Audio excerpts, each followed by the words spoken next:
My grandfather died on a Tuesday, and by Friday, my aunt had already changed the Wi-Fi password. That detail sounds small. It wasn't. The house had been in our family for 41 years. Grandpa built it with my grandmother before she passed. Every holiday, every birthday, every ordinary Sunday had happened inside those walls. And the moment the funeral home took his body, my aunt walked through the front door, plugged in her router, and locked the rest of us out of the network like she was already the landlord. I noticed. I didn't say anything. I was still learning how to breathe without him. Before I tell you what I found inside that house 2 weeks later, and what I did with it, drop a comment below and tell me this. What's one thing a family member did after a loss that showed you exactly who they really were? I want to read every single one. My grandfather's name was Robert. He called me his steady one. Not the smartest. Not the prettiest. Just steady. He meant it as the highest compliment he knew how to give. He'd grown up during a time when steadiness was currency. When showing up quietly and doing the work meant more than any diploma or talent. I understood that about him. We were alike that way. My aunt had always understood something different about him. She understood that he had money, not generational wealth. Nothing so glamorous. He had a paid-off house in a good neighborhood. A modest investment account he'd built over decades of careful living. And a life insurance policy he'd taken out when my mother was born. My mother was his only biological child. My aunt was his sister's daughter, taken in after her parents died when she was 11. He raised her like his own, fed her, schooled her, walked her down the aisle at her wedding.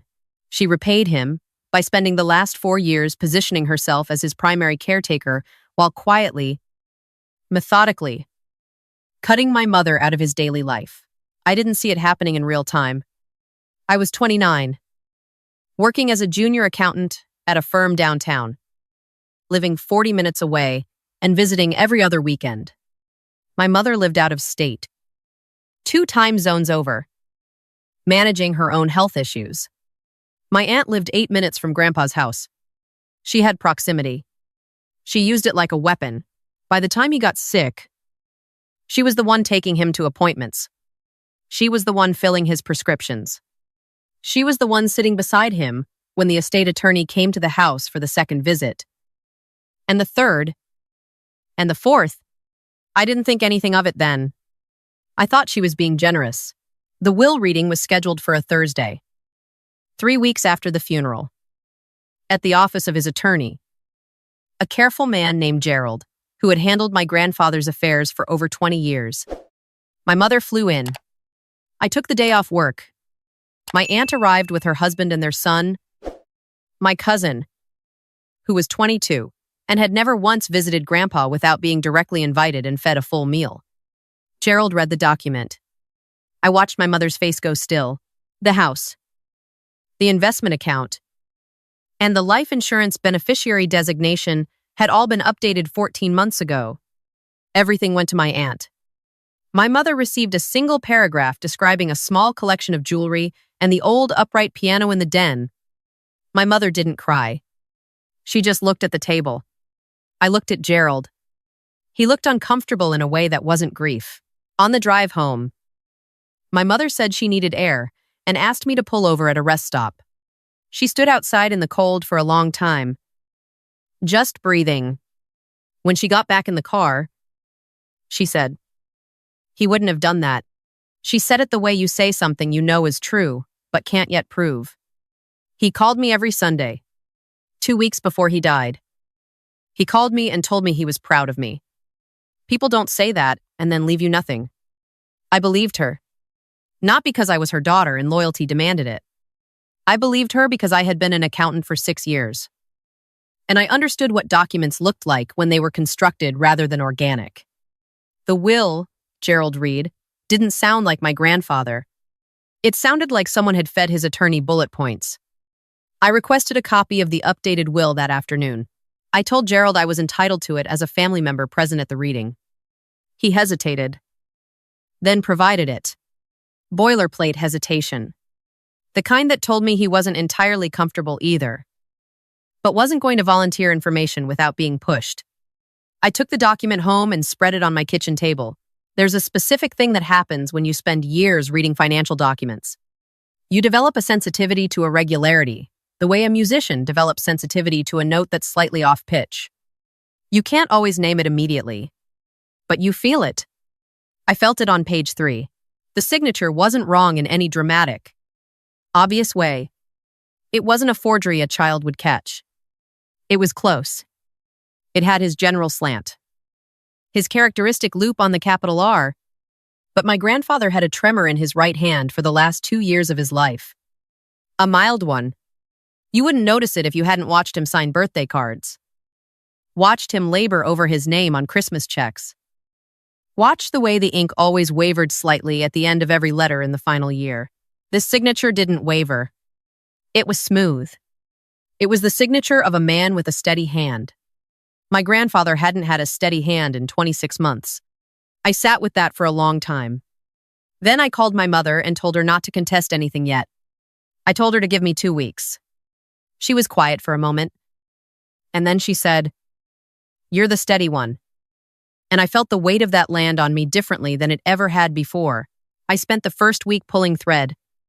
I requested the original will on file with Gerald's office, the one executed 12 years ago.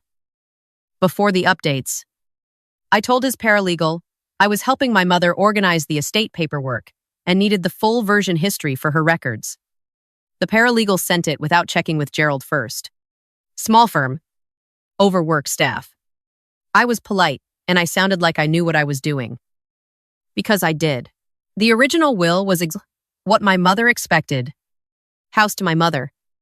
Investment account split equally between my mother and my aunt. Life insurance paid to my mother as primary beneficiary. Straightforward. The document read, like my grandfather. It had the rhythm of a man who believed in fairness and took his time. The updated version had been executed during a 6-week stretch 14 months ago when my grandfather had been hospitalized twice for a respiratory infection and was on a significant course of antibiotics and corticosteroids. His medical records, which I obtained through my mother as next of kin, showed he had been in a measurably compromised cognitive state during at least one of the hospitalization periods. His own physician had noted reduced orientation in the clinical summary from week 3. Week 4 was when the updated will was signed. I also found something else. Buried in the paperwork from the estate file my mother had received was a copy of a letter from Gerald's office, sent to my grandfather's address 14 months ago, confirming the appointment to review and execute updated estate documents. As discussed, the letter was addressed to my grandfather, but there was a handwritten note in the margin, in blue ink. In handwriting, I recognized immediately. My aunt had a very specific way of writing the letter G. She curled it back on itself like a closed fist. She'd written notes on my school pictures growing up. Birthday cards. I'd seen that G 100 times. The note in the margin said, "Don't mention to M." M was my mother's name. I photographed the letter. I photographed the signature pages from both wills, side by side. I compiled the medical records with the timestamp of the signing date, highlighted, and then I sat down and thought very carefully about what to do next. I could have gone to an attorney immediately. I should have. Probably. But here's the thing about confronting someone who has spent years being careful if you move too fast. They have time to explain. They have time to call Gerald and coordinate a story. They have time to claim my grandfather made the decision lucidly, that the tremor was inconsistent, that my mother was simply bitter, and I was acting on her behalf emotionally. I needed something they couldn't explain away. My aunt had scheduled a family gathering for that Saturday. She called it a celebration of life, which was a phrase I found remarkable given that she had already changed the locks on the house. She invited the extended family, some neighbors, a few of my grandfather's old friends. She was positioning herself as the gracious heir, the devoted caretaker, the daughter he'd chosen. I confirmed I would attend. I told her I was looking forward to it. I told her I was grateful she was doing something to honor him. She said, "Of course. Sweetheart. He would have wanted this." I went to an electronics store on Thursday. I want to be precise about what I bought and why, because I've seen versions of this story where the details don't hold up. I'm an accountant. I deal in specifics. I purchased a voice-activated digital recorder, the kind journalists use, about the size of a USB drive. I slipped it into the outer pocket of my cardigan. I also downloaded an app that allows you to record a phone call on both ends, clearly and legally in my state, where single-party consent applies. I had one goal walking into that house on Saturday. I needed my aunt to tell the truth without knowing she was doing it. People who have done something they believe they've gotten away with have a particular vulnerability. They want credit. Not public credit. They're too smart for that. But private credit, the satisfaction of knowing that someone in the room understands how clever they were. It's a specific kind of arrogance that lives in people who've spent years feeling underestimated. My aunt had spent 40 years feeling underestimated. She'd been the taken-in child, the charity case, the one who got the hand-me-down bedroom and the second-tier Christmas gifts. She'd built a life that looked successful from the outside. But I knew, because my grandfather had told me in his careful way, that her husband's business had been struggling for 3 years and that she'd asked Grandpa twice for loans he'd quietly provided and never spoken of publicly. She needed this inheritance, and she had convinced herself she deserved it. The gathering was held in the living room, which she had already rearranged. She had moved my grandfather's recliner. That was the detail that hit me when I walked in. He'd sat in that chair for 15 years. It was gone, replaced by a decorative bench from what looked like a home goods catalog. The house already didn't look like his house. I spent the first hour being gracious. I ate the food she'd laid out. I spoke with the neighbors. I hugged my grandfather's oldest friend, a man named Douglas, who'd known him since 1974. And I watched Douglas look around the room with an expression I recognized because it matched mine. When the crowd thinned, I found my aunt in the kitchen refilling the cheese tray. I asked if I could help. She said no. She had it. I stayed anyway. I told her the gathering was beautiful. She thanked me. I told her Grandpa would have loved it. She made a soft sound of agreement. I told her I'd been thinking about how hard the last year must have been for her, being his primary support, managing everything. She looked up from the cheese tray. This is the part where I have to tell you something about grief and guilt. They look identical on a person's face for exactly 1 second before they diverge. Grief opens. Guilt tightens. Her face tightened. It was a lot. She said carefully. He needed more help than people realized. I nodded. He trusted you completely. He told me that. Her shoulders dropped slightly. A release of tension. She was being seen. He did. Toward the end, he would get confused. He'd forget things we'd talked about. It was hard to watch. Was he confused when you updated the will? I asked. The cheese tray stopped moving. What? I kept my voice gentle, curious rather than accusatory. I'm just asking because of the timing. The medical records show he was hospitalized right around then. I wasn't sure if he fully understood what he was signing. Her jaw shifted. He understood everything. I was there. You were there. I repeated. For all of the appointments with Gerald, someone had to be. Your mother was never here. And there it was. The slip wasn't big, but it was enough. Because that sentence confirmed she had been present. It confirmed she knew the timeline. And it confirmed that her defense, if challenged, I was going to center on my mother's absence rather than my grandfather's volition. I pressed. Just slightly. I found the letter from Gerald's office. The one with the note about not telling my mother. Complete stillness. I don't know what you're talking about. The note in the margin. I said, in your handwriting. She set the serving spoon down. She turned to face me fully, and her expression had changed in a way I'd never seen from her before. The warmth was gone. What replaced it was something flat and deliberate. Be very careful, she said, about what you're implying. I'm not implying anything. I said, I'm telling you what I found. I'm telling you that I have the original will, the updated will, the medical records, the letter, and a handwriting sample that any forensic document examiner would find very interesting. I'm telling you, I've already spoken with an attorney who specializes in elder financial abuse. The last part was a slight elaboration of the truth. I had spoken with an attorney. We had a follow-up call scheduled for Monday. She laughed. It was a short, brittle sound. You're going to make accusations based on a margin note because your mother is angry she didn't get the house. Your grandfather made his choices. He was an adult. He was a cognitively compromised adult. I said, during a medicated hospitalization, who somehow produced a signature without his characteristic tremor. And you were in the room? Her husband appeared in the kitchen doorway.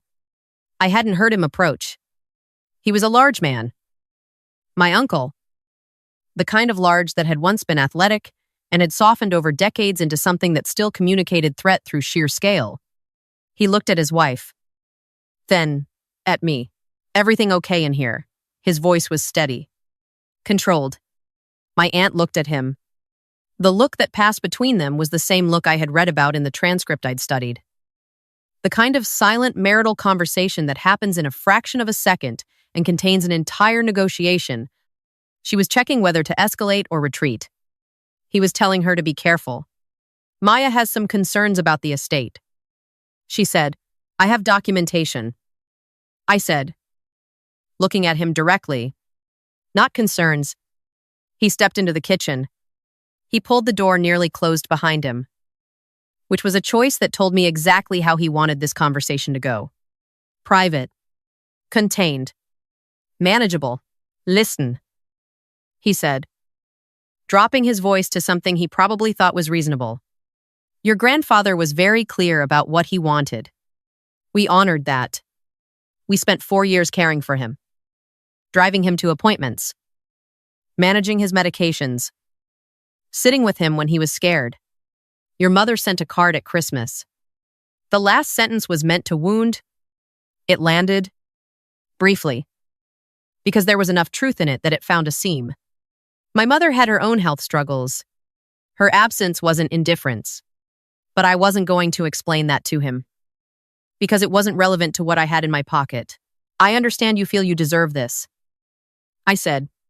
And maybe in some version of a fair world, the caretaking would be compensated. But compensation and inheritance fraud are different things. What you did with that signing appointment is the second one. My uncle's face went through several expressions quickly. The reasonable mask dropped. What replaced it was harder. You have no proof of anything. I have the letter. I said, I have the medical records. I have both signature pages. And I have this conversation. I reached into my cardigan pocket and placed the recorder on the counter between us. The kitchen went so quiet I could hear the refrigerator humming. My aunt looked at the device. Then she looked at me. Then she did something I had not anticipated. She started crying. Not the brittle, performance kind. Real crying. The kind that comes from somewhere that has been compressed for a long time and finally finds an opening. She slid down against the counter and sat on the kitchen floor. And the sound she made was not dignified. Her husband crouched beside her. He put his hand on her shoulder and looked up at me. And for a moment, something honest crossed his face. Not remorse. Exhaustion. The specific exhaustion of a man who has been managing a deception and has just felt the floor give way. We owe people money, he said quietly. We've owed them for 3 years. Robert knew. He said he would help. Then he started forgetting. And the deadline kept moving, and he stopped. He pressed his lips together. We panicked. I know. I said. The business is going to go under without, I know. I said again. I stood there and I let them sit in it. Not because I wanted to be cruel. Because the silence was necessary. Because some things need to be witnessed in their full weight before any next step can be taken. When my aunt finally looked up, her face was blotched and raw and somehow younger than I'd ever seen it. We were going to lose everything. She said, we couldn't, he had so much, and we had nothing left, and I thought, She shook her head. I thought if we lost the house too, what was even the point? That last sentence mattered. I filed it carefully. Here's what's going to happen. I said. I kept my voice level. Not cold. Level. There's a difference. You are going to contact Gerald on Monday and disclose that the signing appointment was conducted under circumstances that may not reflect my grandfather's fully informed consent. You're going to cooperate with a review of the documentation. My mother is going to receive what the original will specified. In exchange, I am not going to file a criminal complaint for elder financial abuse, which carries, in this state, a felony charge. My aunt made a small, broken sound. What about the debt, my uncle asked. That's your problem to solve. I said, it was always your problem to solve. You just decided to make it my grandfather's instead. I picked up the recorder. I walked back through the kitchen door into the living room where the last few guests were finishing their food and talking quietly about a man they had loved. Douglas was standing by the window looking at a framed photograph of my grandfather that my aunt had placed on the mantel. The only thing in the room that still looked like it belonged there. He glanced at me when I came to stand beside him. You look like him, Douglas said. Around the eyes, he always looked like he knew something the room didn't. I looked at the photograph. My grandfather in his 60s, standing in the driveway of that house, squinting into the sun, laughing at something off camera, steady, entirely himself. He taught me that. I said, the attorney review took 6 weeks. Gerald, to his credit, cooperated once the documentation was presented formally. He had concerns of his own that he had not known how to raise. And the handwriting analysis of the margin note, combined with the medical records and the signature comparison completed by a forensic document examiner my attorney retained, was sufficient to open a formal probate challenge. My aunt did not fight it. Her husband had been right about the business. It collapsed 2 weeks after the gathering. And with it went the last of their capacity to mount a legal defense against a well-documented challenge. They retained their own attorney long enough to negotiate the terms of the consent, and then they couldn't afford to keep him. The estate was redistributed according to the original will. My mother received the house. She flew in for the re-signing. And when it was done, she walked through every room slowly, touching the walls, straightening a picture frame in the hallway that had been crooked for as long as I could remember, and that my aunt had apparently never noticed. She stood in the doorway of the den for a long time, looking at the upright piano. He used to play this on Sunday mornings. She said, just scales, over and over. He said the repetition calmed him down.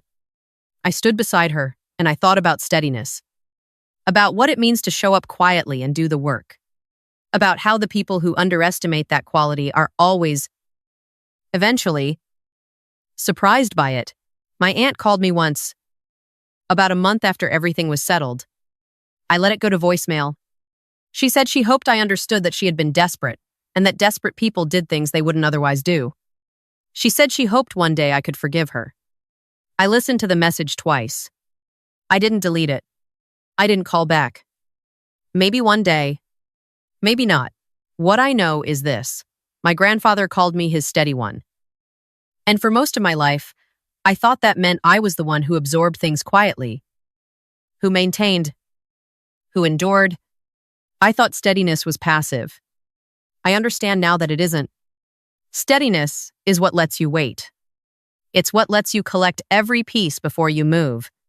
It's what lets you walk into a room where someone has rewritten history and hold the original in your hands. He built that into me. Over 41 years of Sundays and birthday cards and phone calls that always ended the same way. I'm proud of you. Steady one. Don't let anyone convince you that quiet means weak. I didn't.